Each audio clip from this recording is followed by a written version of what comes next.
Baiklah, sekarang saya akan membacakan ringkasan bagi rancangan pengajaran harian. Terlebih dahulu, saya akan menerangkan siapakah empunya RPH ini. Rancangan pengajaran harian RPH ini merupakan RPH milik Cikgu Erin Bella yang merupakan seorang guru dari SK Mumpong, Sarawak. Baiklah, sekarang saya akan membacakan ringkasan bagi RPH beliau. Tema bagi RPH ini ialah keluarga penyayang dan tajuknya ialah pandainya Arif. Standard kandungan bagi RPH ini ialah 2.1 asas membaca dan memahami. Standard pembelajaran bagi RPH ini pula ialah 2.1.1 membaca dengan sebutan yang betul bagi 1. Huruf vokal dan 2. Huruf konsonan.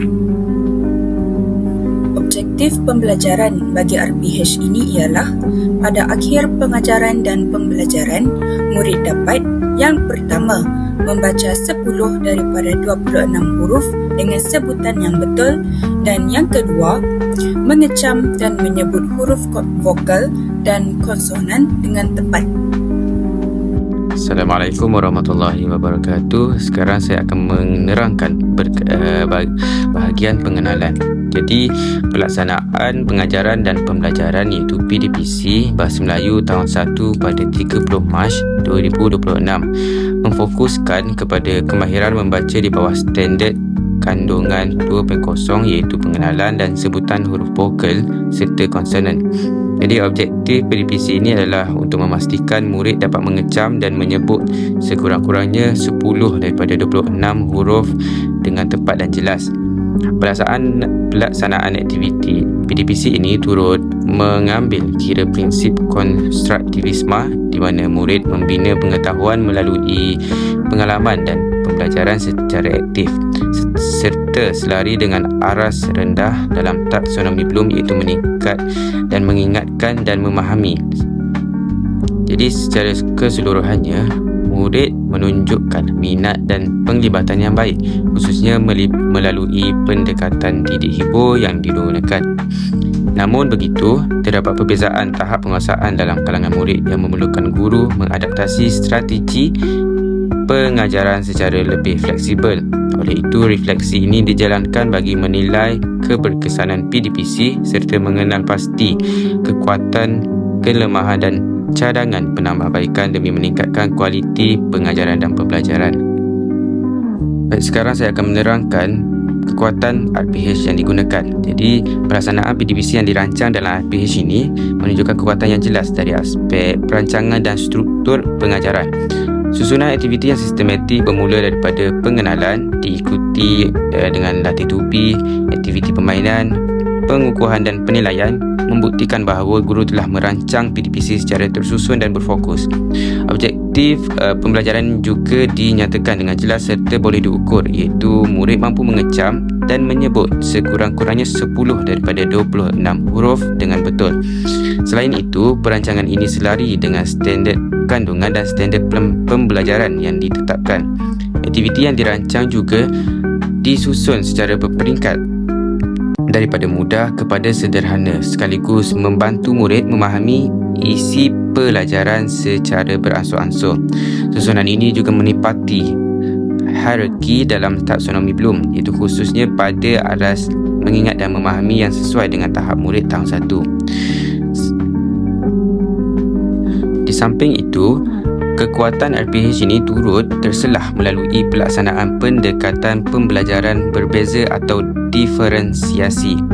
Jadi murid dibahagikan kepada 3 kumpulan iaitu cemerlang, sederhana dan lemah bagi memastikan setiap murid menerima pembelajaran yang sesuai dengan tahap penguasaan mereka. Aktiviti yang dirancang juga disesuaikan mengikut keperluan setiap kumpulan, di mana murid lemah diberikan bantuan visual dan bimbingan fizikal, murid sederhana mendapat sokongan daripada guru dan manakala murid yang cemerlang diberi peluang untuk belajar secara kendiri. Jadi pendekatan ini bukan sahaja membantu meningkatkan pemahaman murid, malah dapat mengelakkan berlakunya keciciran dalam kalangan murid. Kaedah ini selari dengan prinsip konstruktivisme yang menekankan pembelajaran berdasarkan tahap sedia ada murid. Selain itu, penggunaan pendekatan didik hibur dalam PDPC ini juga merupakan satu kekuatan yang signifikan. Jadi aktiviti seperti tunjuk dan sebut yang menggabungkan elemen permainan dengan latih tubi berjaya menarik minat murid untuk belajar dalam suasana yang menyeronokkan. Kaedah ini menjadikan pembelajaran lebih interaktif dan tidak membosankan, terutamanya bagi murid tahun 1 yang mempunyai tempoh tumpuan yang singkat. Pendekatan ini juga menggalakkan murid belajar melalui pengalaman secara langsung sekaligus meningkatkan keberkesanan penguasaan kemahiran membaca mereka. Akhir sekali, PDPC ini turut memberi penekanan kepada penglibatan aktif murid dalam setiap aktiviti yang dijalankan. Murid bukan sahaja mendengar penerangan guru, malah turut terlibat secara langsung dalam aktiviti membaca, menyebut huruf serta membentangkan hasil kerja mereka. Interaksi dua hala antara guru dan murid juga dapat dilihat sepanjang PDPC berlangsung. Keadaan ini membantu meningkatkan keyakinan diri murid di samping menggalakkan kemahiran komunikasi dalam kalangan mereka. Pendekatan berpusatkan murid ini menjadikan proses pembelajaran lebih bermakna dan berkesan. Jadi itu saja daripada saya bagi kekuatan yang terdapat di dalam RPH tersebut. Walaupun RPH ini memiliki banyak kekuatan, namun begitu tidak dinafikan bahawa RPH ini juga memiliki pelbagai kelemahan. Kelemahan yang pertama ialah objektif pembelajaran kurang jelas, kurang holistik dan tidak sepenuhnya boleh diukur. Objektif yang dinyatakan hanya menumpukan kepada kemahiran asas membaca huruf, namun tidak menggambarkan aras penguasaan sebenar murid secara menyeluruh. Hal ini dapat dilihat melalui frasa seperti mengecam dan menyebut pada objektif pembelajaran yang kedua. Frasa ini masih terlalu umum kerana tidak menunjukkan tahap ketepatan, kelancaran atau konteks penggunaan. Impaknya, guru sukar untuk menentukan sama ada objektif benar-benar tercapai kerana frasa mengecam dan menyebut tidak dapat diukur. Kelemahan yang kedua ialah aktiviti pengajaran terlalu berpusatkan guru dan kurang merangsang pembelajaran aktif.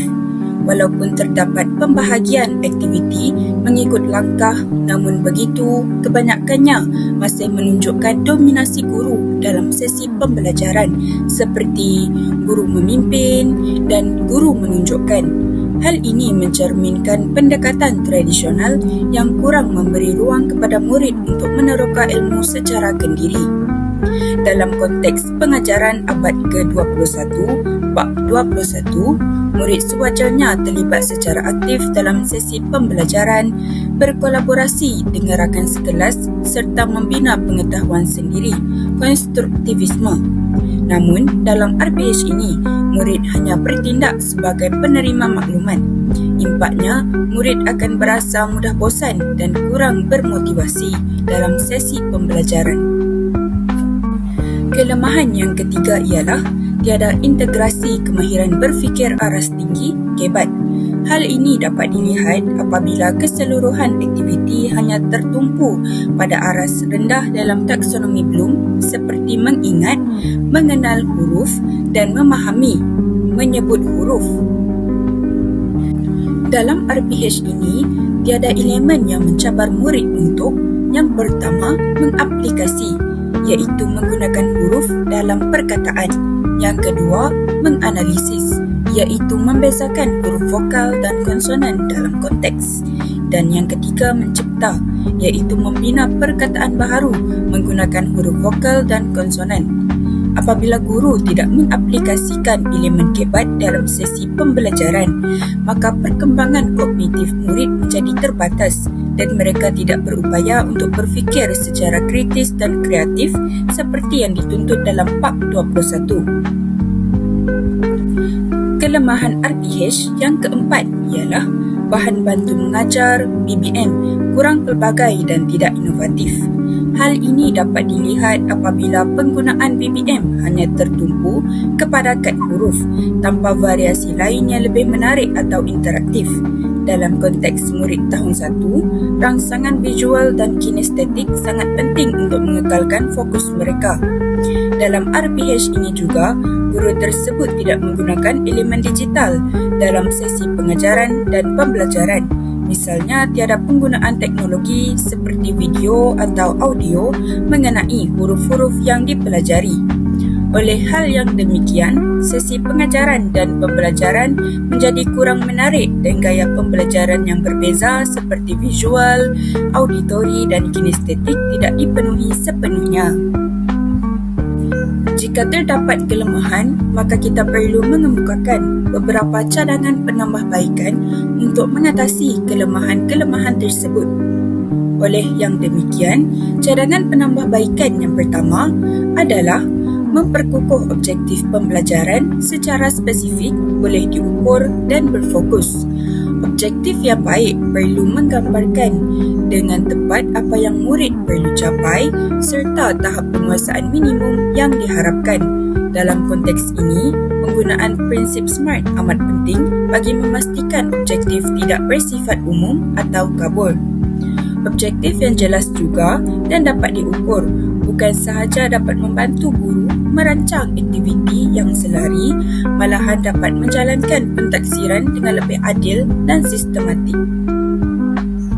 Cadangan penambahbaikan yang kedua ialah guru perlu mengaplikasikan pendekatan pembelajaran berpusatkan murid secara menyeluruh. Bagi meningkatkan keberkesanan sesi pengajaran dan pembelajaran, guru perlu beralih daripada pendekatan tradisional yang berpusatkan guru kepada pendekatan yang lebih menekankan penglibatan aktif murid. Oleh itu, strategi PAK 21 seperti pendekatan didik hibur, pembelajaran kooperatif dan kolaboratif wajar diintegrasikan secara sistematik dalam setiap fasa pengajaran. Murid perlu diberi peluang untuk berinteraksi, berbincang, meneroka dan membina pengetahuan sendiri melalui pengalaman pembelajaran yang bermakna. Misalnya, aktiviti seperti Think, Pair, Share, padanan kad huruf secara berkumpulan atau permainan bahasa mampu merangsang minat serta meningkatkan penglibatan murid secara aktif. Pendekatan ini bukan sahaja membantu meningkatkan kefahaman, malah turut membina kemahiran insaniah seperti komunikasi, kerjasama dan keyakinan diri dalam diri murid-murid. Cadangan penambahbaikan yang ketiga ialah guru sewajarnya mengintegrasikan kemahiran berfikir aras tinggi KEBAT dalam aktiviti PDP. Aktiviti yang dirancang tidak seharusnya terhad kepada kemahiran asas seperti mengenal dan menyebut huruf semata-mata. Sebaliknya, perlu diperluas kepada tahap aplikasi, analisis dan penciptaan.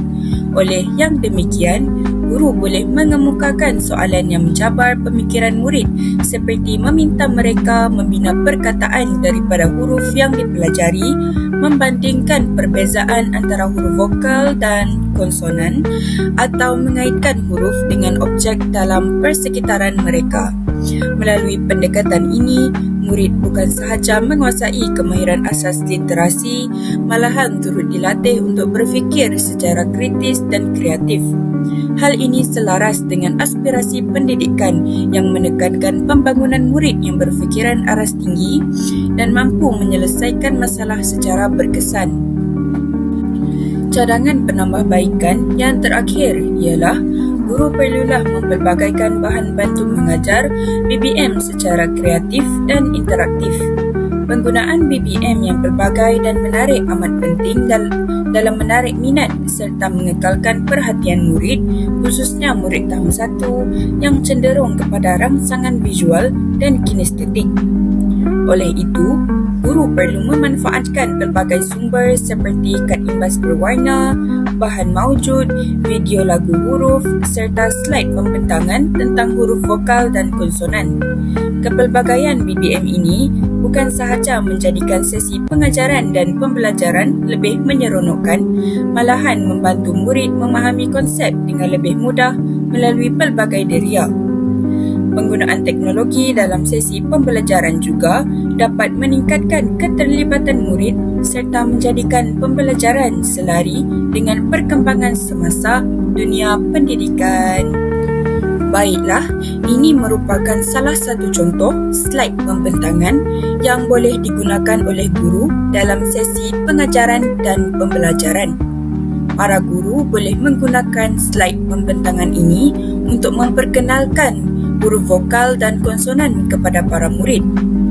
Penggunaan slide ini juga merupakan salah satu cara para guru untuk mengaplikasikan elemen digital dalam sesi pengajaran dan pembelajaran pada abad ke-21 ini. Baiklah, mari kita lihat sama-sama.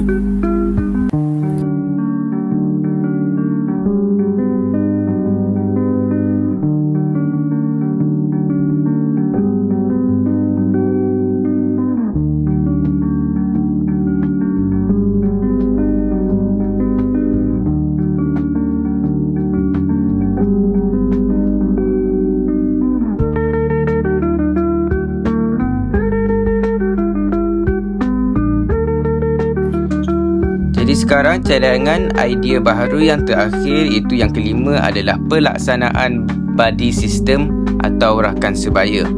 Jadi murid yang cemerlang perlu membantu murid yang lemah di dalam kelas, dan murid yang cemerlang ini boleh membimbing dengan cara menulis huruf dengan betul.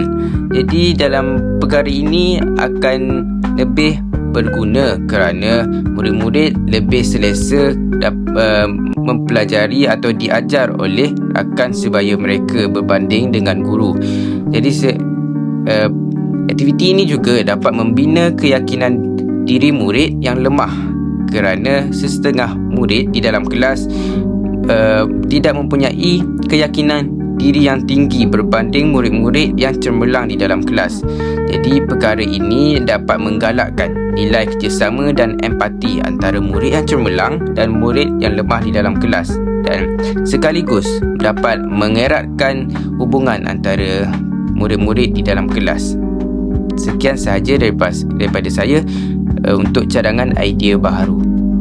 Jadi seterusnya, cadangan yang kedua adalah integrasi teknologi digital, iaitu TMK. Jadi guru boleh menggunakan wall untuk aktiviti padanan huruf, dan juga guru juga boleh menggunakan quizzes untuk membentuk kuis yang interaktif, kerana perkara ini dapat menarik minat murid. Seterusnya, perkara ini juga dapat menjadikan pembelajaran lebih menyeronokkan melalui gamifikasi, kerana murid-murid memerlukan perkara yang seronok untuk fokus di dalam kelas. Jadi guru dapat menilai tahap murid secara segera melalui pentaksiran formatif. Jadi cadangan yang ketiga adalah aktiviti kolaboratif membina huruf. Jadi murid boleh membina huruf menggunakan plastisin, lidi aiskrim dan tali. Perkara ini dapat membantu murid faham membentuk huruf secara visual dan kinestetik. Jadi perkara ini secara tidak langsung akan mengasah motor halus dan juga motor kasar mereka. Seterusnya, perkara ini juga dapat menggalakkan kerja perkumpulan dan komunikasi antara murid di dalam kelas. Dan aktiviti ini akan menyebabkan murid lebih aktif dan tidak berkelakuan pasif dalam kelas ataupun dalam sesi PDPC. Cadangan yang keempat pula adalah pendekatan stesen pembelajaran, iaitu station rotation. Jadi guru perlu membahagikan kelas kepada beberapa stesen, iaitu stesen pertama stesen menulis, stesen kedua stesen padanan, dan stesen ketiga adalah stesen digital. Jadi murid akan bergerak setiap 5 hingga 7 minit dari stesen pertama ke stesen yang kedua bagi mengelakkan kebosanan berlaku di dalam aktiviti tersebut. Jadi aktiviti ini sesuai dengan pelbagai gaya pembelajaran murid kerana setengah murid suka melakukan aktiviti yang melibatkan fizikal, dan akhir sekali aktiviti ini dapat membantu pengurusan kelas yang lebih sistematik.